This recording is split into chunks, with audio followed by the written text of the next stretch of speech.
वो भगवान की त्रिपाद विभूति, उस त्रिपाद विभूति का, वैकुंठ का, भगवान के दिव्य धाम का जीव को दर्शन होता है। श्री वैकुंठम उपेत्य नित्यम अजड़म। और वो वैकुंठ कैसा है? बोले वो जड़ नहीं है, अजड़ है। वैकुंठ भगवान का जो है वो अजड़ है, जड़ नहीं है। संसार में तो ये सब जड़ है, ब्रह्मादिक लोक पर्यंत जो कुछ है सब जड़ है, लेकिन भगवान का धाम तो अजड़ है, दिव्य है, शुद्ध सत्वमय है। उस दिव्य वैकुंठ का दर्शन जब करता है, प्रवेश करता है, तो वह त्रिपाद विभूति अनंत, जिसकी कोई सीमा नहीं, उस त्रिपाद विभूति में वैकुंठ के 96 करोड़ पार्षद उस जीवात्मा को दिव्य विमान में बैठाकर अनेक मंगलाशासन करते हुए, भगवान का गुणानुवाद सुनाते हुए, उस जीवात्मा को पूरे वैकुंठ का भ्रमण कराते हुए भगवान के दिव्य महामणि मंडप में लेकर के पहुंचते।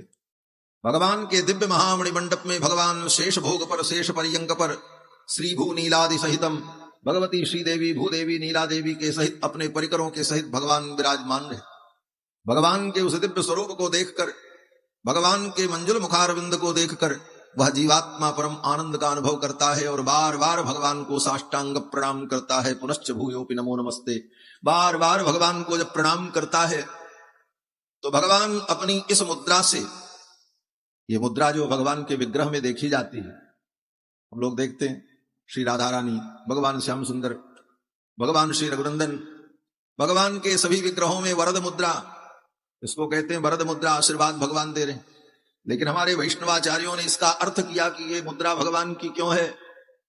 कहते हैं कि जब जीव भगवान को साष्टांग प्रणाम करता है तो एक बार साष्टांग प्रणाम किया, दोबारा करने चला तो भगवान कहते हैं बस बस अब रहने दो, पर्याप्त है, सकृदेव प्रपन्नाय तवास्मीति च याचते। एक बार ही तुम्हारा प्रणाम पर्याप्त है, एक बार तुमने प्रणाम कर लिया। पौनः पुण्यम निवारयन, वेदांत देशिक स्वामी जी महाराज कहते हैं पौनः पुण्यम निवारयन, वो पुनः पुनः प्रणाम न करे, इसका निवारण करने के लिए भगवान कहते हैं बस बस हो गया भाई, हो गया, हम प्रसन्न हैं।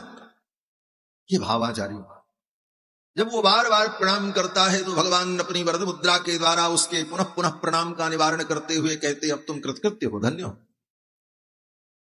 फिर वह जीव भगवान से प्रार्थना करते हुए सामाम नान करता, अहमन्नम अहमन्नम अहमन्नम, मैं अन्न हूं, मैं अन्न हूं, मैं अन्न हूं, अहमन्नम अहमन्नम। तो भगवान उसका उत्तर देते हैं अहमन्नादः, अगर तुम अन्न हो तो मैं अन्नाद हूं, तुम्हारे जैसे जीव का भोक्ता हूं, तुम मेरे भोग्य हो, तुम मेरे शेष हो, मैं तुम्हारा शेषी हूं। शेषित्व संबंध निबोधनायते, यह शेषित्व संबंध, शेष शेषित्व संबंध का बोध उसे दृढ़ हो जाता है और फिर अनंत काल तक वह जीवात्मा भगवान के सन्निधि में रहकर भगवान का दिव्य अनंत आनंद अनुभव करता रहता है। यही जीवात्मा की धन्यता है। यहां तक पहुंचने का एक सुंदर क्रम जो आचार्यों ने बताया, इस क्रम में हम आगे बढ़ते हैं तो सबसे पहले सत्संग से ही प्रारंभ होता है। सत्संगात् भव निस्पृह, जीवन में हमें सत्संग मिले तो फिर आगे सब कुछ प्राप्त हो जाता। गति कीरति मति भूति भलाई, जहां जब जतन जहां जह पाई, सो जानब सत्संग प्रभाव, लोकहु वेद न आन हो पाओ। दूसरा कोई उपाय। बड़ा ही मंगलमय वातावरण श्री धाम वृंदावन में, ठाकुर जी के दिव्य धाम में हम सभी लोग भगवान की इस दिव्य लीला का चिंतन कर रहे हैं। कल के प्रसंग में हम सभी लोगों ने ये अनुभव किया, भगवान श्री कपिल ने अपनी मां को सांख्य शास्त्र का, भक्ति के सिद्धांत का वर्णन सुनाया। योग आध्यात्मिक पुंसाम मतो निश्रेयसाय में अत्यंतो परतिर्यत्र दुःखस्य च सुखस्य च। योग की प्राप्ति हो जाने पर जीव के दुख और सुख की आत्यंतिक निवृत्ति हो जाती। दुख सुख की आत्यंतिक निवृत्ति रूप जो मोक्ष है उसकी प्राप्ति होती है उसे। लेकिन ये योग कब प्राप्त होगा? कहते हैं कि हम जब संसार की निस्सारता का अनुभव करते रहेंगे, बार बार विचार करते रहेंगे, तो धीरे धीरे हमारे अंदर वैराग्य दृढ़ होगा और भगवान के चरणों का अनुराग उत्पन्न होगा। और ये तभी संभव है जब संतों की प्राप्ति हो, सत्संग की प्राप्ति हो, कुसंग का त्याग हो और सुसंग की प्राप्ति हो। क्योंकि कुसंग व्यक्ति के पतन का कारण है। प्रसंग मजरम पाशम आत्मन कवयो विदु। कुसंग ही वो ऐसा बंधन है जो जीव को दुर्गति की ओर ले जाता है, और कुसंग छूटकर सुसंग प्राप्त हो जाए, सएव साधु सुकृतो, तो मोक्ष द्वार मकावृतम। साधुओं का संग मोक्ष का द्वार है, यहीं से मोक्ष का द्वार खुलता है। संतों का संग प्राप्त हो जाए, सच्चे संत हमें मिल जाए। लेकिन सच्चे संतों का मिलना भी बड़ा कठिन है। संत विशुद्ध मिलई पर तेहि, राम कृपा कर चितवहि जेहि। भगवान की जब कृपा होती है, भगवान ही कृपा दृष्टि डालते हैं, तब उसे विशुद्ध भगवदीय जन संत की प्राप्ति होती है। संत का लक्षण क्या है? कपिल भगवान कहते हैं, तितिक्षव कारुणिका सुहृद सर्वदेहिनाम, अजात शत्रवः शांता साधव साधुभूषणा। तितिक्षव, जिसके जीवन में तितिक्षा, त्याग हो, दुख सहन करने की क्षमता हो, त्यक्तुम इच्छा, संसार के भौतिक भोगों को त्यागने की दृढ़ इच्छा शक्ति हो, ऐसा तितिक्षु। तितिक्षव कारुणिका, जिसके अंदर करुणा हो। सुहृद सर्वदेहिनाम, जो समस्त देहधारियों के प्रति सुहृद भाव रखता हो, सबका सुहृद हो। अजात शत्रवः, जो अजात शत्रु हो, जो किसी को अपना शत्रु न माने, न किसी से उसकी शत्रुता हो। साधव साधु भूषणा, ऐसे साधु साधु समाज के भूषण हैं।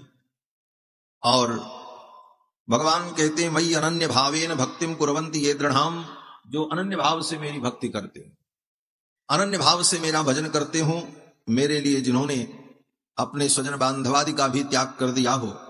मदाश्रया कथामृष्टा शृण्वन्ति कथयन्ति च, जो मेरे आश्रित होकर मुझसे प्रेम करते हुए मेरी कथा को श्रवण करते हो, मेरी कथा का वर्णन करते हो। तपंति विविधास्तापा नैतान मद्गत चेतसः, ऐसे साधु ऐसे महापुरुष जीवन में मिल जाएं तो मोक्ष का द्वार खुल जाए। संत समागम की महिमा बताई, और उन संतों के दर्शन से, ऐसे महापुरुषों के मिलने से मिलता क्या है? कहते हैं भगवान की भक्ति की प्राप्ति होती, भगवत भक्ति की प्राप्ति। ऐसे महापुरुषों की कृपा से भगवत भक्ति हमें प्राप्त होती है, भगवान के प्रति अनुराग उत्पन्न होता है। इन सब विषयों का वर्णन किया, और फिर सांख्य सिद्धांत के तत्वों का वर्णन किया। चतुर्विंशत तत्वात्मिका प्रकृति का वर्णन, और प्रकृति पुरुष का संयोग, यही बंधन जो है। प्रकृति का साक्षात्कार कर लेने पर, प्रकृति को ठीक ठीक जान लेने पर, यह प्रकृति स्वयं पुरुष का त्याग कर देती है। ये सांख्य का सिद्धांत है। ये दार्शनिकों के लिए, विद्वानों के लिए इन विषयों का वर्णन कपिल भगवान ने अपनी मां को सुनाया। भगवती देवहूति ने शंका की कि पुरुषम प्रकृतिर ब्रह्मन न विमुंचित करहचित, ये तो प्रकृति कभी पुरुष को छोड़ ही नहीं सकती, क्योंकि पुरुष के आश्रित प्रकृति है और प्रकृति के आश्रित पुरुष है। ये तो अन्योन्याश्रयत्वाच्च, एक दूसरे के आश्रित होने के कारण इसका त्याग कैसे संभव है? ये कैसे छूट सकती है? प्रकृति तो कभी पुरुष को नहीं छोड़ेगी। तो कपिल भगवान कहते नहीं, तीव्रया मयि भक्त्या च श्रुत संभृतया चिरम, ज्ञानेन दृष्ट तत्वेन वैराग्येण बलीयसा। सत्संग के द्वारा जब मेरे चरणों में जीव की दृढ़ भक्ति हो जाती है, तो त्याग वैराग्य के द्वारा धीरे धीरे प्रकृति के स्वरूप को जब वो पहचान लेता है, तो प्रकृति धीरे धीरे स्वयं उसे छोड़ करके उससे दूर हो जाती है। और जीवात्मा तो प्रकृति से वैसे भी निर्लिप्त है। वह केवल अपने अहंकार के कारण, कर्तृत्वाभिमान के कारण ही प्रकृति से संबद्ध होकर वो कर्ता भोक्ता बन जाता है। इसी बात को गीता में भगवान ने कहा, अहंकार विमूढ़ात्मा कर्ता हमिति मन्यते प्रकृते क्रियमाणानि गुणैः कर्माणि सर्वशः। तो अपने अज्ञान के कारण ही वो कर्तृत्व मान करके भोक्ता बन जाता है और फल को भोगता है। ये ज्ञान हो जाने पर भगवान कहते हैं मेरे चरणों में भक्ति उत्पन्न हो जाए। ये कपिल भगवान के संपूर्ण सिद्धांत का सार इतना ही है कि जेन केन प्रकारेण भगवान के चरणों में अनुराग, उसी से सब सिद्ध हो जाए। ज्ञान की सिद्धि, वैराग्य की सिद्धि, उसी से मोक्ष की सिद्धि, उसी से प्रकृति पुरुष के सिद्धांत को मान लो कि प्रकृति कैसे छूटेगी, बोले वो भक्ति सब करा देगी। भक्ति सर्वसमर्थ है। मूल बात इतना ही कहते हैं कपिल भगवान इस पूरे प्रसंग प्रकारांतर से भक्ति की ही महिमा कही। इसलिए कपिल भगवान का यह सिद्धांत शुद्ध भक्ति का सिद्धांत, ये सांख्य नहीं है, निरीश्वरवादी सांख्य नहीं, जो वर्तमान में सांख्य दर्शन के नाम पर लोग अनुभव करते। आगे कपिल भगवान इस योग की प्राप्ति के लिए जो आवश्यक सावधानियां हैं उन विषयों का वर्णन करते हैं। योगस्य लक्षणम बक्षे सबीजस्य नपात्मजे मनो येनैव विधिना प्रसन्नम याति सत्पथम। कहते हैं इस भक्ति योग में लगने वाले पुरुष को कुछ सावधानियां भी बरतनी चाहिए, उन नियमों का पालन भी करना चाहिए, तभी सफलता और सिद्धि की प्राप्ति होती है। उन नियमों का संकेत करते हुए कहते हैं स्वधर्माचरणम शक्त्या विधर्माच निवर्तनम दैवाल लब्धे न संतोष आत्मविद चरणार्चन। स्वधर्माचरणम शक्त्या, अपनी शक्ति के अनुकूल अपने स्वधर्म का आचरण व्यक्ति को करना चाहिए। ये पहला उपदेश, ये पहली सावधानी है। और कुछ करो न करो लेकिन पहले अपने स्वधर्म का पालन करो।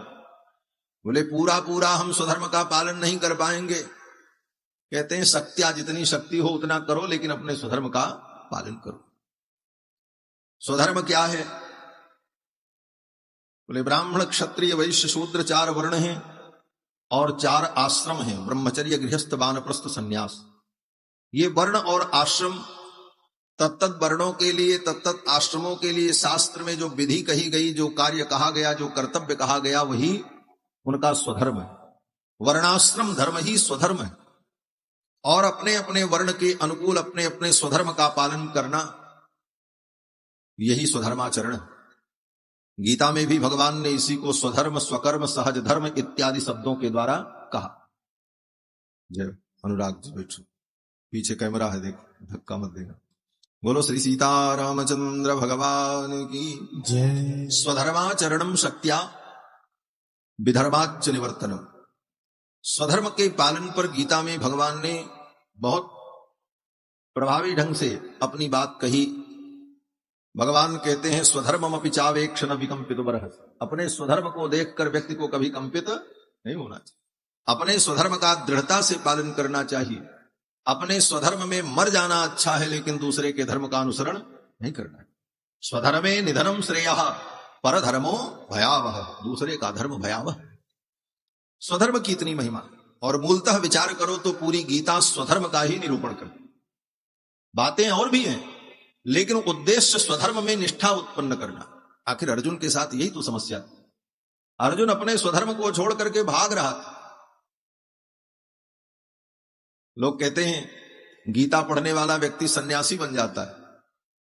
बोले गीता पढ़ने वाला व्यक्ति सन्यासी नहीं बन जाता, गीता पढ़ने वाला व्यक्ति स्वधर्मनिष्ठ हो जाता है। भगवान श्री कृष्ण ने देखा अर्जुन तो अपना स्वधर्म छोड़ रहा है, ये क्षत्रिय है, इसका धर्म है युद्ध करना, और क्षत्रियों के लिए युद्ध परम धर्म है। युद्ध के मैदान में भाई भी आ जाए तो उसे भी मार देने में कोई दोष नहीं है, ये क्षत्रियों का धर्म है। और ये अपने धर्म को अधर्म समझ रहा है।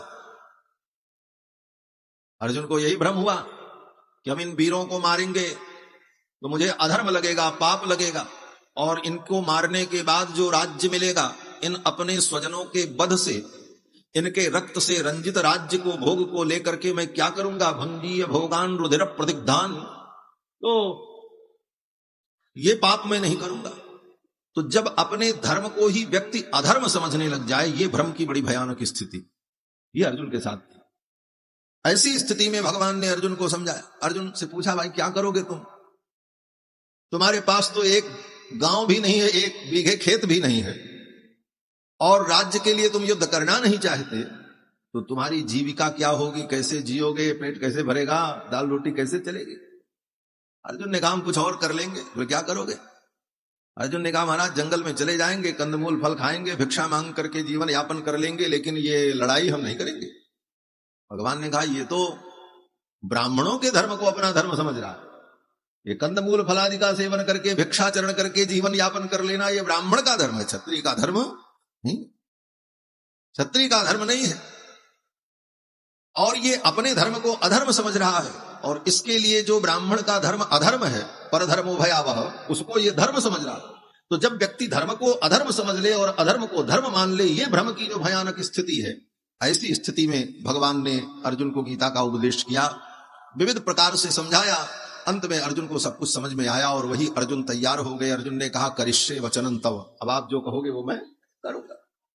भगवान ने कहा माम अनुस्मर युद्ध च, मेरा स्मरण करो, युद्ध करो, बस तुम अपना कर्तव्य करो। तो कहने का भाव कि अपने स्वधर्म का पालन ये बहुत अनिवार्य है।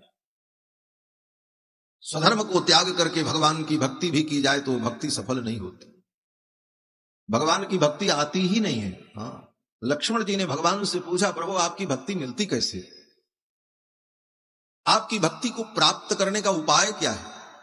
तो भगवान श्री राम ने बड़ा सुंदर क्रम बताया। प्रथम दीप चरण अति प्रीति, प्रथम दीप चरण अति प्रीति, निज निज कर्म सुरति श्रुति नीति, निज निज कर्म निरत श्रुति नीति, तेहि कर फल पुनि विषय विरागा, तेहि कर फल पुनि विषय विरागा, तब मम धर्म उपज अनुरागा, तब मम धर्म उपज अनुरागा, प्रथमहि दीप चरण अति प्रीति, प्रथमहि दीप चरण अति प्रीति, प्रथमहि दीप चरण। भगवान कहते हैं पहले तो विप्रों के चरणों में प्रीति हो। विप्र माने वे ब्राह्मण। कौन ब्राह्मण? बोले जो विद्वान हैं, शास्त्रज्ञ हैं। विप्र का एक व्युत्पन्न अर्थ यह भी है, विशेष रूपेण प्रपूरयति इति विप्रः, जो विशेष रूप से आपको शास्त्रीय ज्ञान से परिपूर्ण कर दे उसका नाम विप्र। विशिष्ट रूपेण प्रपूरयति, तो ऐसे विप्र के चरणों में प्रीति हो, श्रद्धा हो, तब क्या होगा? बोले श्रद्धावान लभते ज्ञानम, तब आपको अपने धर्म का बोध होगा। और तब बोले निज निज कर्म निरत श्रुति नहीं की, फिर आप अपने अपने कर्म में स्वधर्म में निरत हो जाओ। बोले तब उसका फल ये मिलेगा, तेहि कर फल पुनि विषय विरागा, तब विषयों से वैराग्य होगा। और जब विषयों से वैराग्य होगा तब भगवान के चरण में अनुराग होगा। ये क्रम है अनुराग जी, ये अनुराग का क्रम है कि भगवान के चरणों में अनुराग कैसे हो। तो ये भगवान के चरणों की भक्ति स्वधर्म पालन से दृढ़ हो। भगवान श्री राम ने भी 11,000 वर्ष तक अपनी प्रजा का पालन किया तो केवल एक काम किया, बस। आप रामायण पढ़ते हैं, रावण का वध करने के बाद, अयोध्या में सिंहासनारूढ़ होने के बाद, कहीं भगवान श्री राम युद्ध करने नहीं गए। कोई प्रसंग ऐसा नहीं आता। कहीं कोई पुराण में या किसी संहिता में कोई ऐसी कथा हो वो अलग बात है, लेकिन कहीं रामायण में ऐसी कथा नहीं आती कि 11,000 वर्ष तक वो कहीं युद्ध करने गए। अश्वमेध भी किया तो भरत जी गए और लोग गए जो जरूरत पड़ी तो, लेकिन वो नहीं गए। और जीवन भर अयोध्या में रहकर 11,000 वर्ष तक राम जी ने केवल एक काम किया, प्रवचन किया, बस। हाँ, अपनी प्रजा को बैठा करके प्रवचन करते थे। व्याख्यांतम भरतादिभि परिवृतम रामम भजे श्यामलम। और व्याख्यान उनका क्या होता था? केवल स्वधर्म का व्याख्यान की, हे प्रजा के लोगों तुम अपने स्वधर्म का पालन करो। चातुर्वर्ण्यम च लोकेस्मिन् स्वे स्वे धर्मे नियोक्ष्यति। चारों वर्णों के लोगों को उनके उनके धर्म में राम जी ने लगाया।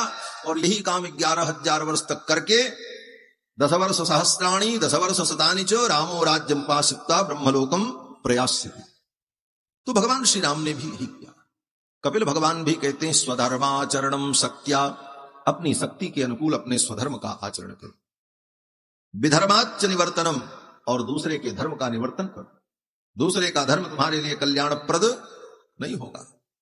तुम्हारा अपना धर्म जो है वो थोड़ा भी होगा तो तुम्हारा कल्याण कर देगा। स्वल्पमप्यस्य धर्मस्य त्रायते महतो भयात्, लेकिन दूसरे के धर्म का तुमने पूर्ण पालन किया वो तुम्हारा कल्याण नहीं करेगा। विधर्माच्च निवर्तनम दैवाल्लब्धेन संतोष आत्मविचरणार्चनम। दैवाल्लब्धेन संतोष, दैव से प्रारब्ध से जो तुम्हें प्राप्त है, तुम्हारे जीवन में जो संसाधन है उतने में संतुष्ट रहना सीख। हाय हाय करने वाले व्यक्ति से न भक्ति होती है न ज्ञान सिद्ध होता। क्यों? बोले उसकी सारी ऊर्जा सारी बुद्धि केवल हाय हाय में ही चली जाती।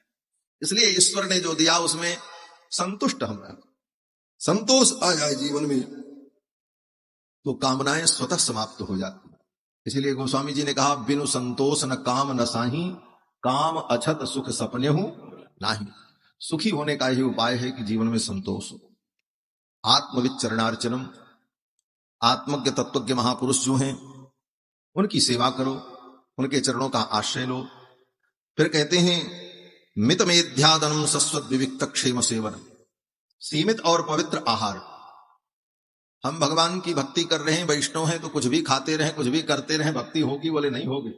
आहार पर भी विचार करना पड़ेगा। बोले मित मेध्यादनम, मित माने सीमित, मेध्य माने पवित्र। सीमित और पवित्र आहार जब हम ग्रहण करेंगे तभी हमारी बुद्धि भगवान में लगेगी। मित मेध्यादनम सस्वत, पवित्र और सीमित आहार। क्यों? बोले जैसा आहार हम करते हैं वैसी ही हमारी बुद्धि होती है, हमारा चित्त वैसा बनता है। एक साधारण सी कहावत कहते हैं कि जैसा खाए अन्न वैसा होए मन। ये साधारण बात नहीं है, वेदों के वाक्य का ये अनुवाद है। वेदों में कहा यो अनिष्ठम तन मन, हम जो खाते हैं जो पीते हैं उसका सूक्ष्म भाग, स्थूल भाग मल बन जाता है, सूक्ष्म भाग जो है वो रस बन करके शरीर में व्याप्त हो जाता है, और जो अत्यंत सूक्ष्म होता है अनिष्ठ, वो क्या है? वो बोले हमारे मन को ऊर्जा देता है, प्रभावित करता है, जो भी करता है। यो अनिष्ठम तन मन। ऐसी स्थिति में हम जो खाते हैं उसका हमारे जीवन पर प्रभाव होता है।